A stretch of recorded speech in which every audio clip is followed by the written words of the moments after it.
The solo power play. Meghan goes to Geneva without Harry, and it tells us everything. Good day, and welcome back to the Sussex File, the channel that connects dots other people pretend don't exist.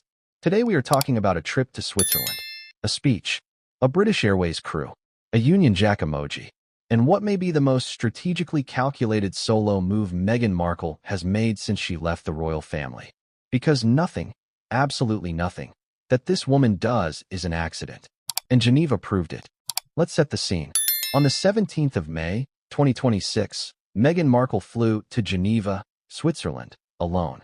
No Harry, no children, just Meghan, a Giorgio Armani black suit, Princess Diana's gold Cartier watch on her wrist, because the symbolism is always intentional, and a carefully prepared speech at the inauguration of the Lost Screen Memorial at the Place des Nations, on the eve of the 79th World Health Assembly. The memorial itself is genuinely powerful. 50 illuminated panels shaped like smartphones, each one showing the lock screen of a child who died as a result of online harm. 50 children, 50 names, their time of death frozen on the screen they were using. It is haunting, and the cause is real. Now here is where it gets interesting. Meghan stood alongside the Director General of the World Health Organization and delivered a speech that observers called one of the most compelling of her post-royal career. She said, and I'm paraphrasing carefully, that children today are being shaped by systems designed to capture their attention at any cost, through relentless algorithms, exploitative engagement, and endless exposure to harmful content they never sought out. She concluded that children must be safe by design, not safe by chance. Powerful words, delivered with conviction. No criticism there. But here is the question nobody on the mainstream royal circuit seems to want to ask with full intellectual honesty. Why was Harry banned from attending? Because sources close to the couple did not describe his absence as scheduling conflict. According to reporting from the Royal Observer, sources told journalist Rob Shooter that the solo appearance was completely deliberate, that Meghan wanted this moment entirely on her own terms, framed entirely around her own identity. Not as a royal, not as Harry's wife, as an independent global voice.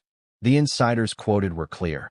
She spent weeks preparing with speechwriters, stylists, and advisors who understood that Geneva had the potential to redefine how the world sees her. And so Harry stayed home with the children. Now, let us be entirely fair here. There is nothing wrong with a woman building her own platform.